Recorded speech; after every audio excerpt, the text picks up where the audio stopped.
welcome to the ICT Pulse podcast. I'm Michelle Marius, your host and the editor and publisher of ICT Pulse, the online platform where we discuss ICT issues from a Caribbean perspective. Although the fourth Thursday in April is recognized as Girl in ICT Day, activities focusing on girls in ICT tend to run for several weeks and usually end by June. As many of us are aware, the number of girls enrolled in school tends to outstrip boys, especially at the tertiary levels.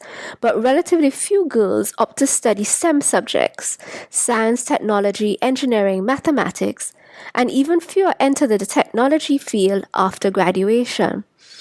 This phenomenon is evident worldwide, and so there has been a concerted effort to encourage girls to embrace technology and to see themselves as having a career in the field. To discuss girls in tech, we have a full house today. First, we're delighted to have Nicole Patterson, who is a co-founder of She Leads It, a not-for-profit organization that focuses on creating opportunities for women and girls to be economically and socially empowered, and she's also one of the forces behind Caribbean.Girls.Hack, which we will be discussing today. We also have Loly Gaitán, Equals Community Manager and Research Analyst at the International Telecommunication Union, ITU. And finally, Naomi Falkenburg, Program Officer, Digital Inclusions at the ITU. Ladies, welcome to you all. Thank you. Great to be here. Okay, great. So let's just jump right in. Nicole, I'll start with you. Tell us about Caribbean.Girls.Hack and how it got started. Okay, so Caribbean.Girls.Hack is it's a third year that we're doing the hackathon. However, it's a new model that we're rolling out as Caribbean.Girls.Hack in 2019, which has just exploded in terms of taking us in the direction of trying to see and make sure as many types of interactive tech activities that we can have girls beyond the hackers themselves involved in. So the whole idea behind Caribbean.Girls.Hack is to bring girls from across the Caribbean region. This year we're in 5 countries: Jamaica, Barbados, St. Vincent and the Grenadines, Grenada, and Trinidad and Tobago, into a setting where they are attacking and addressing specific SDG issues using tech tools. And so the issues that we're addressing this year are gender-based violence and climate change and resilience. But the main thing that we wanted to point out in terms of the big change that has evolved is that we've done a substantive program of online training with the girls to expose them to experts from largely the Caribbean that have been upskilling them so that when they come to the hackathon to present what would be their solution to address, let's say, gender-based violence or climate change or resilience issues, that they have gotten a little more in-depth exposure. One, increased awareness and understanding of what those two areas actually mean and how it translates in their countries. And then 2, what are the types of tools that they can use to create? So, for instance, whether they're mobile apps or that kind of thing, we're taking them a little more into the nitty-gritty of doing that. And so what it really is doing, Michelle, is that it's getting these girls into a different space, not just being consumers of tech, but being creators of ICT content. That's the story behind it. Excellent. I'll actually have some questions for you on that, but let me pull in Loly on Equals and have her tell us about that program. So Loly, what's Equals about and how is it connected to Caribbean.Girls.Hack and even Girls in ICT? Yes, Michelle, thank you so much for the invitation. So Equals is a global partnership to bridge the gender digital divide. Basically, it's a groundbreaking global network. We have nowadays more than 90 partners, all committed to work together to improve three main aspects that we have found that are important to work. The first action or coalition that we are working for is to provide women's access to technology. The second one that we found very, very relevant is to build relevant digital and STEAM skills in women, but not also women, also girls. And the third one is the leadership action, which is to promote female leadership in the tech sector. By saying this, is not only leadership as entrepreneurs, but also in senior management position in tech companies. So this global platform of equals was created in 2017, was established by 5 main co-founders, by International Telecommunication Union, UN Women, the International Trade Center, GSMA, and the United Nations University. So the main, let's say, goal of Equals is to provide a holistic approach with data and driven by data and empirical work to achieve this gender equality in technology. Okay. And how is Equals Connect? Oh, so because IT was one of the founders of the Equals Global Partnership, that is how it's connected? Or is there a deeper connection between the Equals Global Partnership and Girls in ICT Day? Yes, exactly. So, yeah, one side of the connection is this one that you just mentioned it before, but also Girls in ICT is part of the Skills Coalition, the skills action that we have on the side of girls.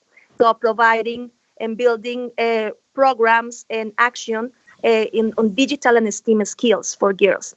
It also comes with the side of She Leads It, which Nicole is a co-founder, because She Leads It is a partner of Equals. So it's one of the 94 partners that we have nowadays in the initiative. Oh, excellent. So Naomi, can you share with us some insights and general statistics with respect to digital inclusion? And I guess your focus would be on women and girls in technology. Indeed. Thank you, Michelle. As a program officer in the Digital Inclusion Division of ITU, we take a holistic approach to digital inclusion, which means that we look at the needs of various groups, including girls and women, children and youth, persons with disabilities, and older persons, as well as Indigenous peoples. In terms of the statistics regarding the digital inclusion of girls and women, there are some quite worrying and persistent trends that are linked to the 3 aspects of the gender digital divide, which Loly already mentioned. For example, in terms of access, when it comes to internet penetration, we see that globally there are some 250 million fewer women using the internet in their daily lives than men. In least developing countries, only 1 out of 7 women is using the internet compared with 1 out of 5 men. You can see that even just in terms of internet penetration, there's already quite a big gap. When you look at the usage of mobile phones and the mobile internet, you can see that there is a gender gap of 23%. And this is incredibly salient, especially when you look at the types of services that are being used, because when it comes to things like using technology for digital finance or for health and services like that, the gap actually widens. So this means that women are benefiting less from having access to technology than men do.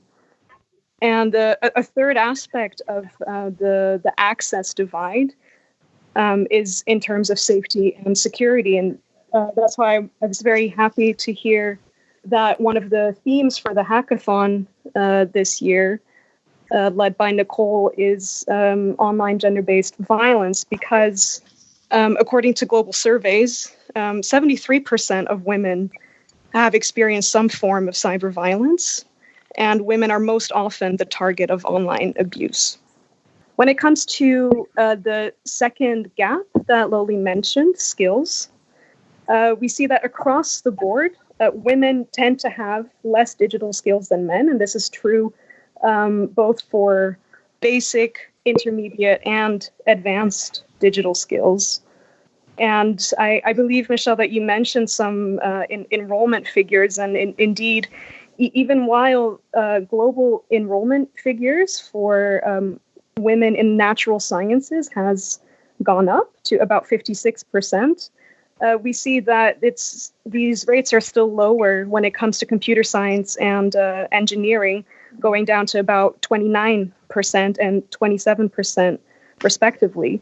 And this is interesting because when you look at school performance between girls and boys before they leave high school and go on to their university studies, there's actually no gender gap in performance when it comes to things like math or science, which indicates that there is quite generally a very big gap just in confidence levels, because this gap is not actually reflected in the real skills that boys and girls display at school. And finally, when it comes to the last gap, which Loly described, that of leadership, I can report that the median proportion of women who are even just working in the telecom and ICT related industries, it's less than 35%. Where you do find women in ICT industry, they're mostly in junior or support roles rather than in managerial roles. And this is the same for entrepreneurs, actually. For example, in the US, women comprise just 6% of IT entrepreneurs. In Europe, they comprise only 23%. And across the board, women tend to get only a tiny percentage of venture capital investment as digital entrepreneurs.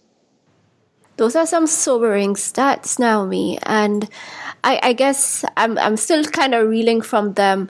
But I want Nicole, if we can probably sort of focus in on the Caribbean experience and that of Caribbean girls, because one of the things that at least I have been grappling with is the fact that I guess, and probably to talk about my own personal experience, because I'm an electrical engineer by training, and I guess my career has morphed in all different ways, but it was never about the system, at least in my experience, in terms of limiting me and what I could do here in the Caribbean, and I guess we are quite lucky in that respect.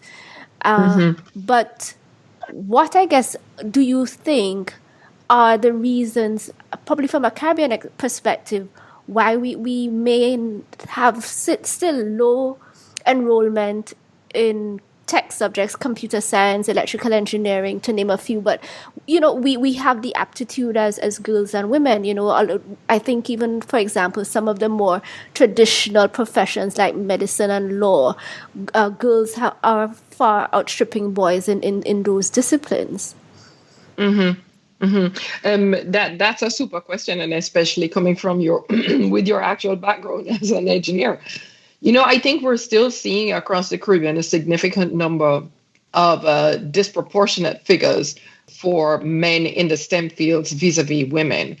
So, for instance, some of the colleges and universities that we've engaged with and drilled down a little bit more this time around for the hackathon in Jamaica and a few of the other countries, it's running at about, let's say, 1/3 of the students in any cohort that are in the ICT programs that are actually girls. So that kind of looks like, okay, it could be promising. But then what happens is that by the time they get into the workforce, then they're sort of more redirected towards the service type aspects instead of using their tech skills within the specific, industry that they go into, whether or not it's insurance or, other sectors, banking or what have you. Because one of the things that we also want to reinforce is that it's not that we're saying ICT skills means that you only have to be in the tech industry, or, STEM skills meaning that you only have to be in, let's say, like a field like engineering or something like that.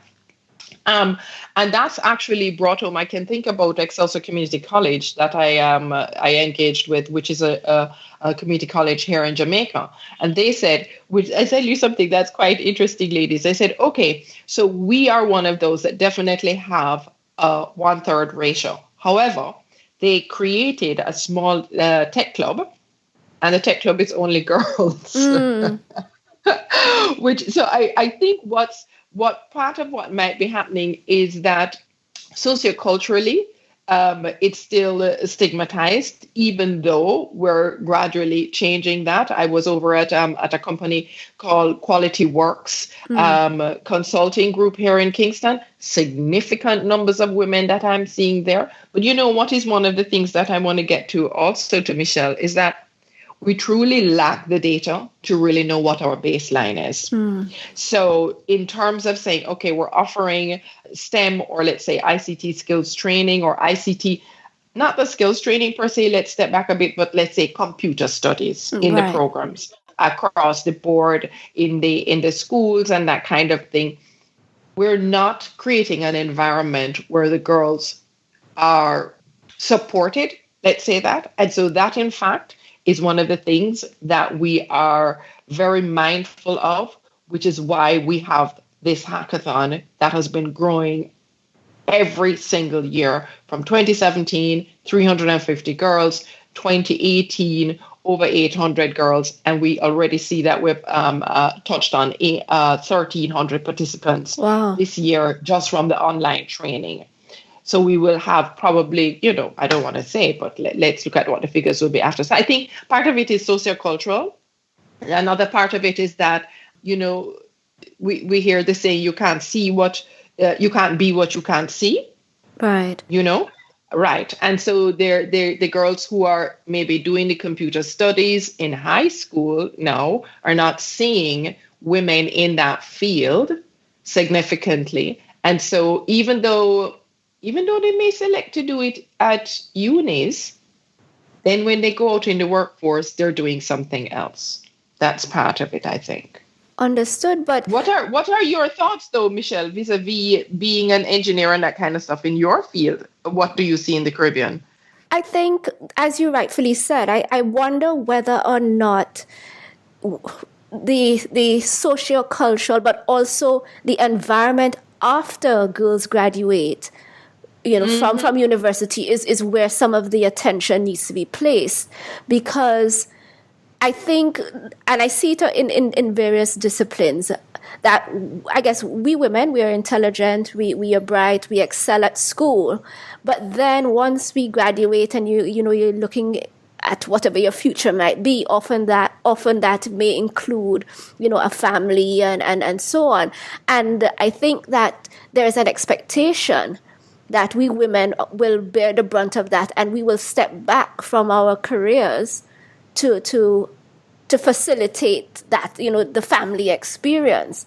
And therefore, I think women are not pursuing some of the more, what might be perceived as the more challenging jobs, because they want to make time for that type of life.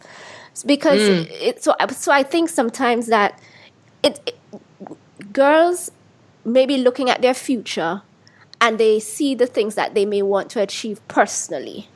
They want to be married, they want to have kids, etc. And that is influencing the decisions that they're making in, at high school and in university. And for those who probably are staying the course through high school, university, and really probably trying to live up to their potential academically, they still then now do the course correction afterwards because they want other things. And to build on that point also too, I think another thing that's happening on the side when I'm saying socioculturally is that once they start to, let's say, getting towards graduating and that kind of thing, and they're going to be getting out there in the workforce, they're not seeing women in, let's say, their national computer societies. We don't have across the Caribbean vibrant, well, I'm not saying that they're not vibrant or vibrant or not vibrant, but I'm just saying they're not sufficient or enough types of, let's say, networking organizations around computer skills and that kind of stuff, where they can be engaging as content creators, right? So whether the computer societies in our different countries and that kind of stuff, we have a few, and the women that we have are indeed quite strong. But how does that devolve down to the younger ones that they're saying, yes, I'm going to do this. Yes, I can do this. And I think that this is one aspect where we are definitely making a game-changing work by the work that Caribbean.Girls.Hack and with She Leads It is doing. And just to also touch back to Michelle on what Naomi was saying about the data and the statistics, that's speaking about what's actually happening on the ground. One thing that's quite interesting and is that, so, I met somebody from Facebook, Dr. Pepper, actually, if you can believe it, that's really his name, at the ITU WSIS meeting. And he pointed out that, look, the truth of it is, for instance, in Jamaica, there are significantly more women who are on Facebook, using Facebook, than men. Mm-hmm. Okay. But here's the other reality, right? Our women across the Caribbean are less aware of the mobile applications and how they can actually use mobile applications. So, for instance, mobile money banking. Yes. How they can use it for business, how we can devolve that all the way down to your market woman who can know, okay, I'm going to carry my produce to XYZ market because this is where there's a significant need for, let's say, tomatoes or whatever it is. I have an overstock. What they're predominantly using it for is entertainment, right? Yes. And to speak to their friends. Yes. So they're using it as a phone and a little bit of TV, let's call it that, mm-hmm, mm-hmm. But they're not using it in a way that they're actually accessing the mobile applications. And one of the reasons why I think that's not happening is because they lack the digital skill set to be able to do that. And that's one of the reasons why myself and my business partner, Bridget Lewis, also the co-founder of She Leads It and Caribbean.Girls.Hack, why we're so committed to the agenda of Girls in ICT, beyond just Girls in ICT Day, right, ladies? And to ensuring that what can we do to increase the number of women in the Caribbean region that are equal with men vis-a-vis access and use of ICT skills. Absolutely. So Naomi and Loly, any thoughts on what we've been discussing? Indeed. If I could just jump in on some of the points that Nicole was just making. Firstly, about data. I must say the statistics that ITU has collected and that the different partners of Equals have collected do come with a very big caveat that the data is imperfect. It's spread thin, and you always run into problems when you're trying to take global surveys that, the data collection methods and regularity are not going to be the same in every single country. So that's a very big challenge that we all face in trying to, understand the empirical base of the problem that is the gender digital divide. For example, when it comes to access, Nicole, like you said, some regions actually show an inverse. So the Americas region is the only region that shows that actually more women are online than men. When you take that at face value, that might sound like it means a lot, but if you actually go down into the nitty-gritty, just having access to ICTs is not the same as having meaningful access to ICTs. Absolutely. And there you go. Well said. That's why the point that you made about digital skills is so important, because not only do you need to have meaningful access to ICTs, you also need to have the knowledge to use them, as well as the confidence to use them. And that third point is something that is missing quite often, many women around the world feel that technology is not even relevant to them because perhaps, in the communities that they come from, they see that most of the transformative uses of technology, for example, mobile money, e-banking, health services, that kind of thing, they're all used by men. Mm-hmm. So part of the challenge is not only equipping women with digital skills so that they can have meaningful access to ICTs and the knowledge to use them, but to change their mindset, not only about the technology itself, that is relevant to them and that they can have ownership over it, but more broadly, when we start talking about the advanced digital skills, right? The kinds of skills that you would need to become a software engineer or a cybersecurity expert. We need to change the perception of the ICT industry itself and create this welcoming environment. If I may, Absolutely. Connecting. Go ahead, Loly. Connecting with just have Nicole and Naomi has said, from that point, that the lack of confidence of women in order to use the technical skills in tech, we are trying to actually provide these role models to the women, to the girls in particular, so they feel that they can, they have some model to follow and someone to admire that can give that empowerment that they need in order to succeed in this sector of technology.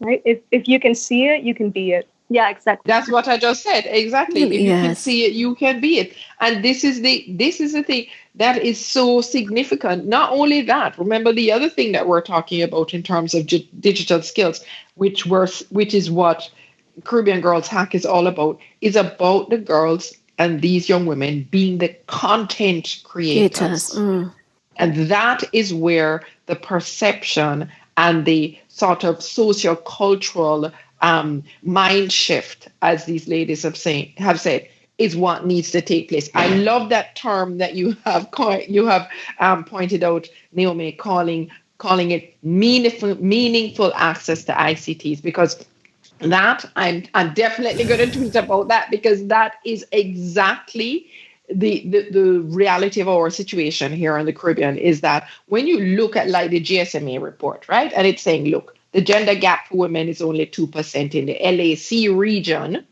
then you said, oh, but they're fine, they're doing well. But we're talking about meaningful access, and for them to be equipped and empowered, these girls and young women need to be in an environment where they're encouraged. Yes, you can create it. You can make mistakes. You can fail. You're going to continue to do it. You're going to do it again. And we're seeing the results already. I'm telling you, over the last 2 years, and I know this year is going to be phenomenal, we've had situations where I'll speak specifically about a school, Chiganas North in Trinidad. That's just like, amazing. They have 2 years in a row won the hackathon in Trinidad, but also the products that they have created. One was regarding cyberbullying, and the other one was regarding safety of women. So vis-a-vis gender-based violence, creating a mobile app. They have responded right away saying, guess what? We're going to do this. We're doing this. We've created something that responds to the high prevalence of missing women and girls and the attacks on girls in their country. And they've gotten such a high level of attention because they've been in the environment of saying, guess what? We're going to create something. We're going to do the ideation. We're going to recreate it. And then guess what they have done? They've gone on to another hackathon in the United States, placing in the top 50 in a Microsoft hackathon. They've gone on to another hackathon challenge within the Caribbean region. And now, finally, the best result of all, notwithstanding that they're still in high school, they've actually created a company because they've gotten approached. They've gotten approached, Michelle, by companies that actually want to build out the app as a commercial product. Excellent. So we're very excited that we have what I understand in the language is what? Minimum viable hack. I'm learning it, right, Loly? I'm learning it there with me, right? They've created products. So this is evidence, but what we're lacking, evidence that they can do it, and it's enabling them and empowering them. But what we also lack, and I'm very glad you touched back on this, Loly, is we lack the data for us to know this is the reality of where we're at. When you read the GSMA Mobile Gender Gap Report, right? As I said, it's saying 2% is our situation in the Caribbean. It's also saying, and also the Equals Skills Report. They're also saying, look, we have computer skills in every program across the Caribbean. As a matter of fact, I tell you something, when you actually drill down to the country level, the information that's available also says we also have it at the primary school level. Yes. But there's a difference between having it in a book and actually doing it on your phone. And we're not saying everybody has to have a laptop, but predominantly we have, and that's the other thing we don't even know, how many girls and women actually have mobile smartphones, right? But maybe we can correlate that to the fact that we know that, okay, they're significantly the ones who are on Facebook or using, other products like that. So the thing of it is that if we don't know where we're starting from, even though Caribbean.Girls.Hack and a lot of other programs across the Caribbean for GICT Day, even though we're making small inroads, we really need to have that research done, which can be done as desk research, right? That will actually bring out the Caribbean realities so that we can, one, benefit from the lessons learned within the Equal Skills Report right now, bring to the table and say, okay, we want to take the lessons learned in other parts of the world in terms of building the skill sets across the Caribbean. That's one. Two, that we can also add and enrich that report by saying, okay, that's fine, that's happening over there, let's say in Eastern Europe or in India or, in West Africa. Here's what our reality is within the Caribbean, because our reality in the Caribbean is very different from the reality in Latin America. Exactly. We're lumped together as Latin America and the Caribbean. So guess what? We completely disappear because we really don't have the meaningful information, shall we say, Naomi, that really points to where the opportunities are. And all of this, why are we even speaking about this? Because we know that with the fourth industrial revolution, which is where we already are, the higher value added jobs are going to be requiring or actually already do require a significant understanding and adept and skill sets and abilities with regards to ICT skills. Absolutely. And so if we're so if we're significantly behind the curve, and Loly and Naomi could even speak more to this, if we're significantly behind the curve, we will continue to see women in the taking up the highest percentage. I think it's, like 70-30 right now, of those that are below the poverty line. Definitely. Okay. I also just want to touch on, and it's great, Nicole, that you mentioned about the Chaguanas North School and the success. But I also just want to understand how else have you been measuring success of Caribbean.Girls.Hack and the initiatives of which you're involved? Okay, so what we do is that we start out collecting information, but it's just a small initiative that is collecting that information so that we can be building that baseline to say, okay, ministries of education, how many programs do you have? Oh, everybody says, every high school has every high school has a computer. But I tell you something. Even though they will say that, some of those very high schools don't even have internet connection. They have internet connection for the administrative office. So this is the kind of thing that we have preliminary information. And this year, what we're also doing is that we're also across the about 70 schools that are participating. They're all competing questionnaires and surveys within every single webinar that we do, so that we're using that to say, what age group are you? What part of the country are you located in? We have the information already in terms of what schools are they in. For instance, not just the tech skills, but were you aware of places that you could go and access information on gender-based violence? Have you had any involvement or engagement in climate change and resilience type activities? Because we don't want the tech to just be in a vacuum. So we are building that database ourselves, but that's such a small microcosm, Michelle. What we really, really need is that we really need to have research partner. I mean, I would largely imagine it could be the universities. And as Loly and Naomi mentioned, it's the UN University that is the lead initiative, correct, right, ladies, for the Skills Coalition on Research. Is that correct? Yes. Yeah. Okay. Yes, Nicole.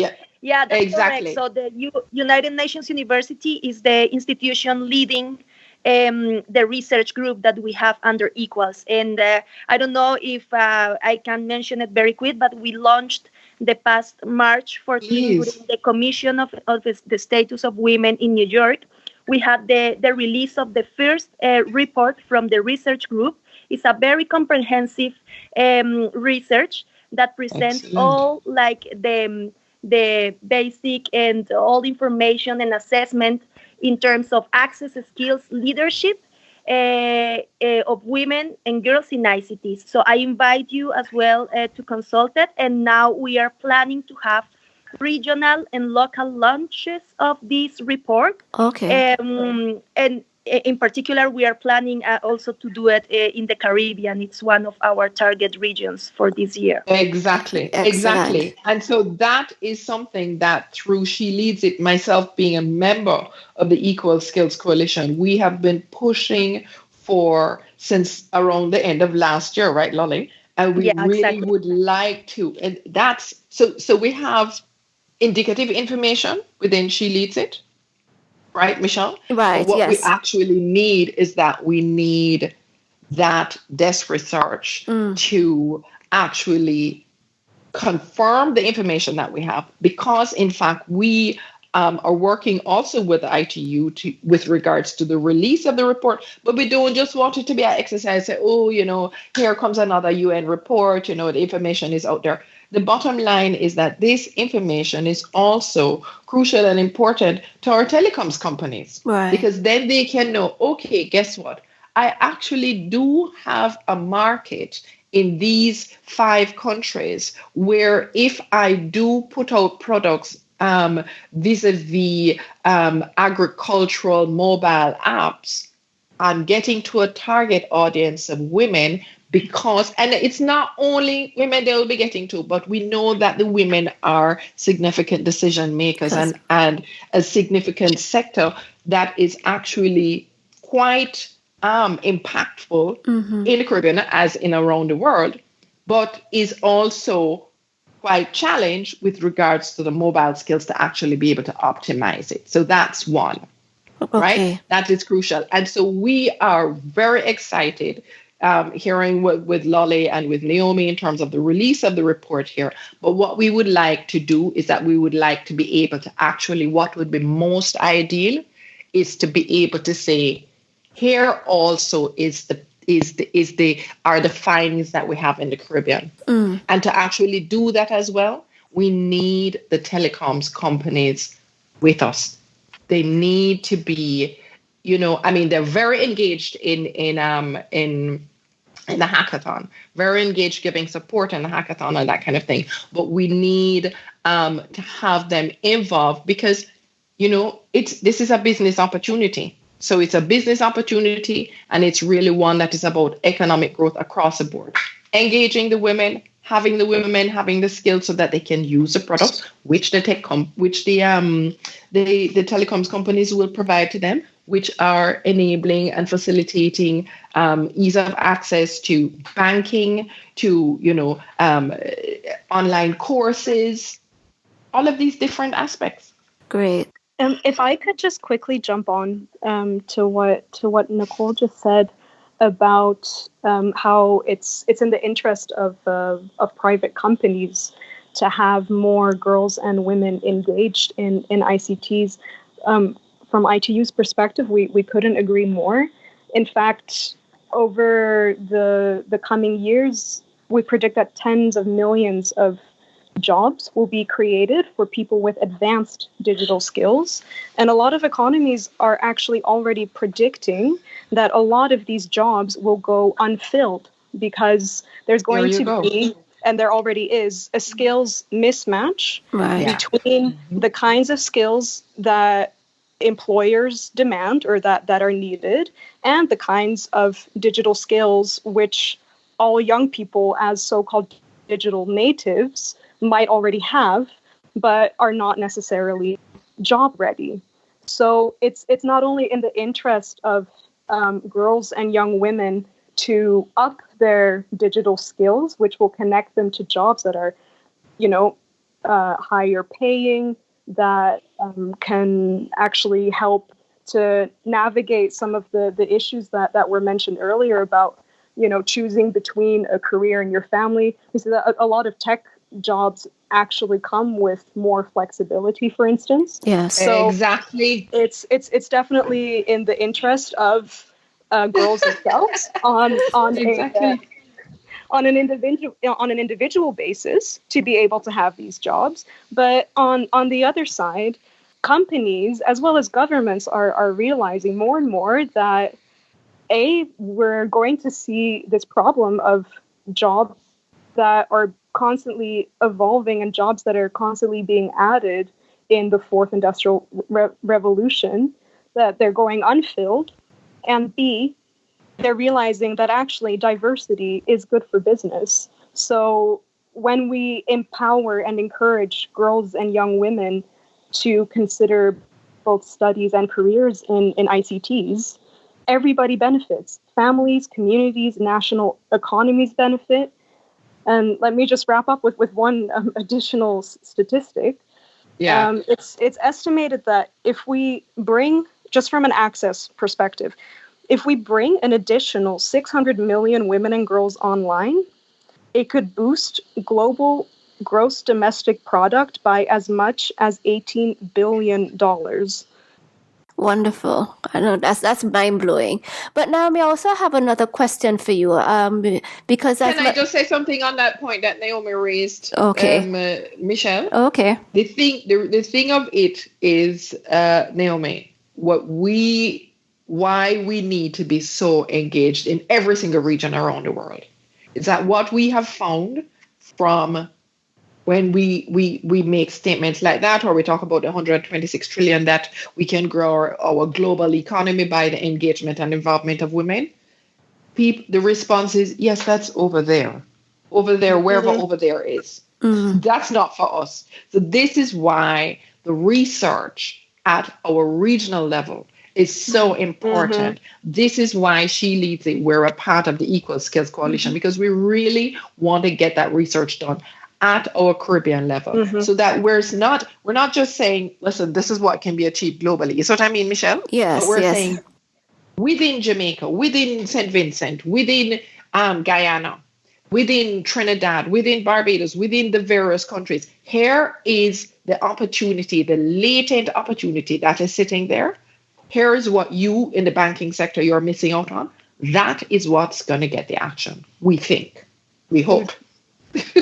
Yes, That's it. Sorry. No problem. No, and I definitely agree. We definitely need more statistics, and perhaps we may need to have a conversation about that separately, because I think so often we in the region make important decisions based on anecdotal, observations. There you go. And we certainly need to become more data driven moving forward. But Naomi, I also just wanted to ask you about how the ITU has been measuring the longer term impact of Girls in ICT Day, and probably Loly, you can also jump in from the Equals Global Partnership perspective. Sure. I mean, in terms of the global reach of Girls in ICT Day. What's really nice about it is that what started off as a ITU initiative, in which all of our member states actually agreed to back this initiative in a resolution back in 2010. What's nice about it is that since the first year that it was celebrated in 2011, it has actually grown from an ITU UN initiative into a global movement. So what we're seeing is that there's a lot of even small organizations, there's local schools all around the world that are owning the International Girls in ICT Day, which is something that's incredibly nice. But it also means that it becomes quite difficult actually to measure the reach and the impact of Girls in ICT Day. So that's something that we do try to do, is to keep track of all of the different events that are happening around the world and the amount of girls that participated in those events. On our website, we've for the last since 2017, we have the Global Girls in ICT Day events map, to which all organizers of Girls in ICT Day events can submit their event and include a description of the activities, photos, share best practices, and also record the number of girls that were involved. Obviously, this only provides a snapshot of all of the activities that go on around the world, not just on International Girls in ICT Day itself, but throughout the year, because actually the final message that we want to give is, okay, on International Girls in ICT Day, we would like to highlight this issue of girls and women being underrepresented in ICT studies and careers. But the message is really, hey, let's make every day Girls in ICT Day. Absolutely. And we don't pretend that an initiative like Girls in ICT Day is going to solve everything. I mean, the factors that affect a girl's decision to study ICTs or take up ICT careers, as you've already mentioned, are very complex. They vary from place to place. But at least by having a dedicated day during which girls' interest in ICTs at least can be sparked, during which we can boost their confidence in their own ICT skills, especially by connecting them to role models, we can already sort of start to get them thinking about this as an option for their future. But at the same time, we're also just starting a conversation about the need, well, first of all, about the absence of girls and women in ICTs, the need for more girls and women in ICTs, and generally to raise awareness about this issue so that action can be taken that will eventually address all of these structural barriers that a lot of girls and women face to entering ICT studies and careers. Absolutely. Yeah. And also, Michelle, aligned with what Naomi has said. So Equals is also about raise awareness, but it's also about coordination and leverage the actions of our partners. So when you were asking for how we are like tracking and measuring a bit the impact that our initiatives are having in the digital sector for girls in particular. So in the case of Equals, each of our partners, when they join, they present or they made concrete and measurable commitments under each of the coalitions, under access, skills, leadership, or with the research group. So in the case, for example, of She Leads It, with Nicole. So she has made some commitments that we track annually. And the Caribbean Hackathon is one of the commitments under Skills Coalition. But also just to conclude a bit on the side of Equal, so I want to highlight that this global platform, was created, as I mentioned it before, in 2017. We spent around almost 1 year and a half working in the research report, because this report serves as a basis of the actions that the 94 partners now are going to do and going to design and work together towards the main goal, which is close the gender digital divide. And with this, if I may, I also would like to invite you, Michelle, and also Nicole knows about this, but also the audience of your podcast, to the Equals in Tech Awards. So the Equals in Tech Awards, absolutely. It's these awards are basically to recognize and showcase innovative initiatives and projects addressing the digital gender divide in the different areas, in leadership, skills, access, and also research. So we have these opening nominations. The nominations phase is open until 11th of June.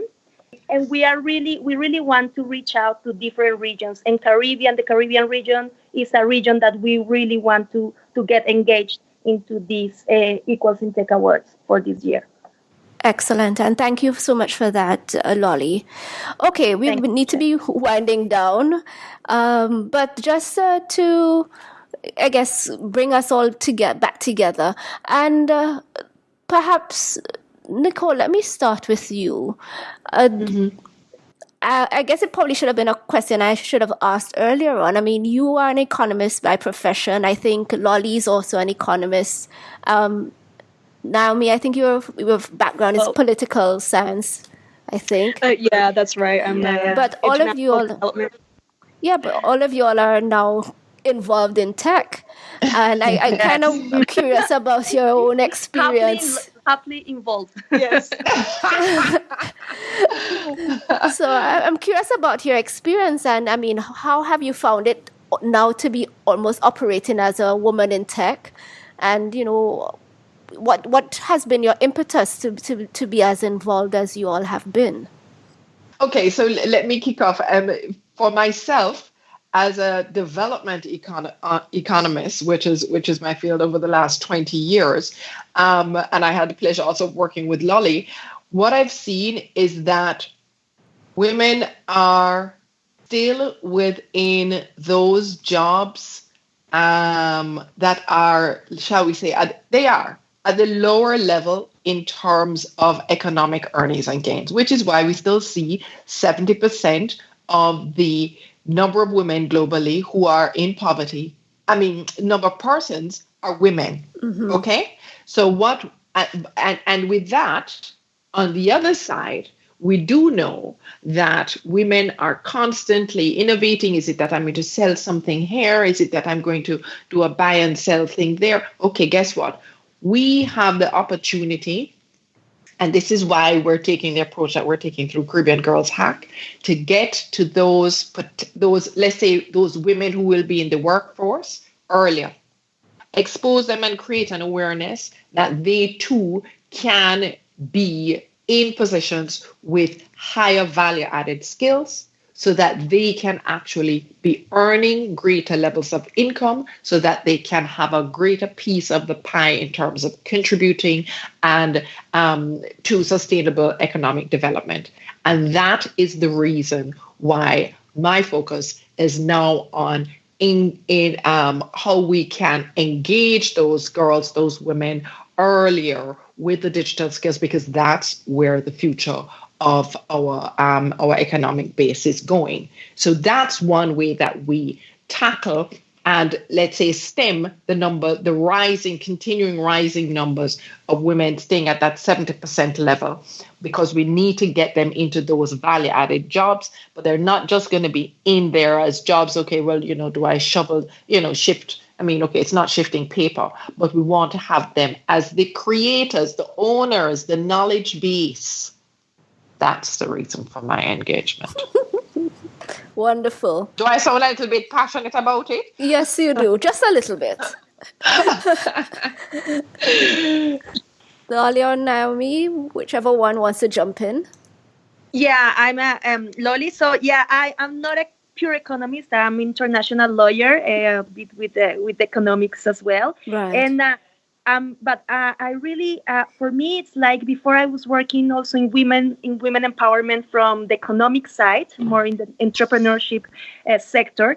But now working in this new partnership that is really like tracking all the actions of different partners working around the world.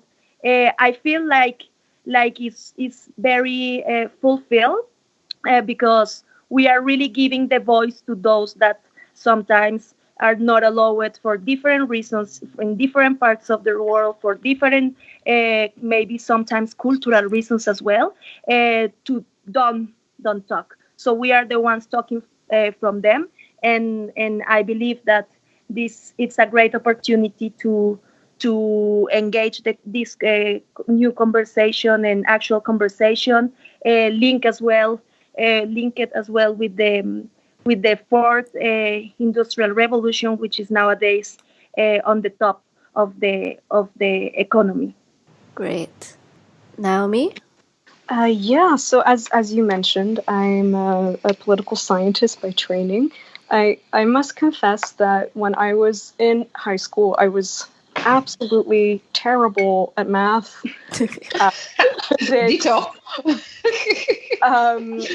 It was a subject that kind of scared me because I felt like it didn't come naturally. But actually, just on a small side note, knowing what I do now about the kinds of statistics when it comes to performance in schools and confidence levels among girls and their own abilities, I sort of wonder if my self-assessment was correct. Right. In hindsight, but in any case, at the time, it did mean that I decided to go down a different route, and I thought to myself, well, STEM subjects, those are not for me. That's not the route that I'm going down. Also because I had the fear that studying a science would sort of pigeonhole me in the future. I thought, okay, if I become an engineer, then that's the only thing that I could ever possibly do. If I become a physicist, then that's the only thing that I could ever possibly do. So I decided to go into international development, and I've also worked in the humanitarian field. But what I have seen during my experience, especially working in the field for different NGOs and for the UN, is that technology changes everything. Yes. Right. Absolutely everything. It has an incredible transformative potential. But for example, in the humanitarian sphere, I've spent some time working in refugee camps. Just being able to deploy drones, for instance, to map out an area, to decide where it's safe to build temporary housing for refugees, from tracking the amount of people that are in a camp, their ages, their specific needs. You can make sure that aid delivery is a lot more accurate, so that the people that you want to help actually get the help that they really need.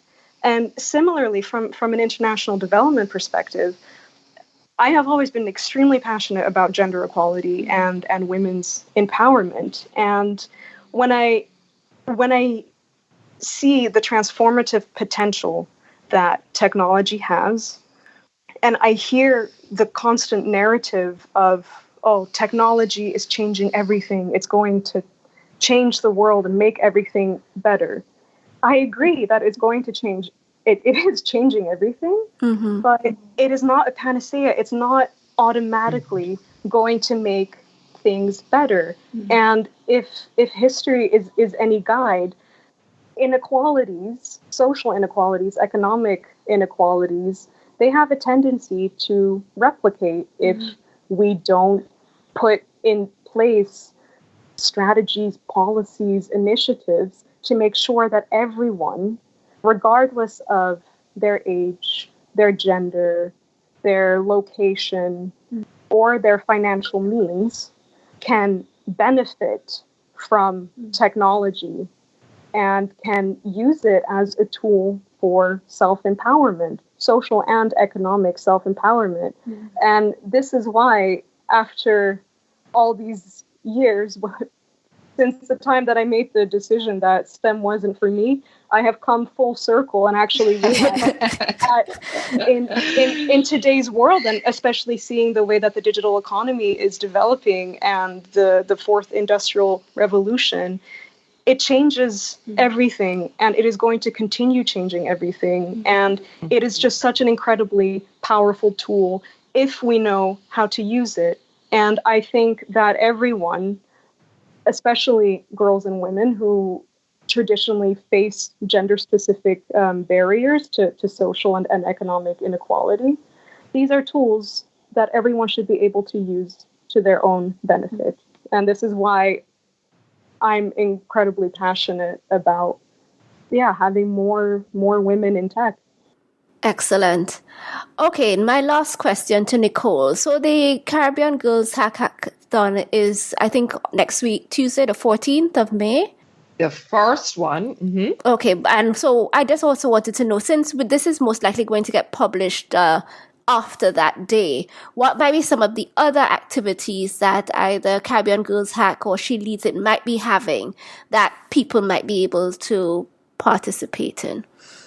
Right. Super. So what we're doing this year is that, as you mentioned, the first hackathon event in Jamaica is going to be on May the 14th. Following that, the hackathon will also be rolled out in St. Vincent and the Grenadines on May the 17th, in Grenada on May the 21st, and in Trinidad and Tobago on May the 24th. And I think I'm going to hold on Barbados because what we're developing for Barbados is going to be phenomenal and exciting. So I think we need to come back and actually say that. But that, again, is going to be something that puts the girls in a situation of being content creators and thinking outside the box and being innovators. What we're also doing is that we're also doing a number of actual let's say skills training and business training right now in a few of the Caribbean islands with regards to, and this is not necessarily limited specifically to women, but it's helping us to build that group of women who were working with them to develop their entrepreneurial skills. And we will be doing a number, we've been looking at doing with the governments throughout the region and that kind of thing, a number of different and ongoing either like boot camps and hackathon events and that kind of thing. Why we go sort of like keeping the idea and the theme with the hackathon events is because it's one where it's not just the workshop that the girls are doing, but they're actually being the content creators themselves. And as well, what we're also very much pushing forward with is exactly what Loly had mentioned with regards to continuing to work with the Equal Skills Coalition so that we can make sure that, again, I'm going to mention it, we can definitely get that data research to be done for the Caribbean so that we can be speaking to our telecoms and our governments and within the setting of the global linkages, where are the opportunities, where are the gaps within the Caribbean so that we can be more targeted with those results. We've also been very, very active in terms of, and Loly can speak to this, in terms of reaching out and really raising the level of awareness about the Equals Awards. And I'm glad you mentioned that again to Loly, because we're going to make sure with all of the social media that we have going on that we definitely push that back out. And so very much, it's not that we're doing a hackathon event, but we will be rolling out what will be a minimum, let's say, 3-year program that is in evolution of development. And so we have a number of different ways that we're going to keep engaging on women's economic empowerment, but definitely with that direct linkage to tech skills and tech development. Excellent. And with that, I just want to thank you all. Nicole, I guess thank you for being such a force in trying to help girls and women, I guess, to see their potential and the opportunities in tech here in the Caribbean. And to Loly and Naomi for helping us to understand the global perspective and the challenges that are being experienced, which somehow are being mirrored here in the region. So thank you. Thank you very much. Thank you so much to you, Michelle, for the invitation. Yes, thank you. It was a pleasure. And congrats to you on the podcast, Michelle. And we look forward to continuing the conversation, just as you've said. That's it for today's episode. Thank you so much for listening to the ICT Pulse podcast. You can find links to some of the things we talked about on our website, ict-pulse.com. If you like this episode, please show your support by leaving us a review on iTunes, as it will help others find the show.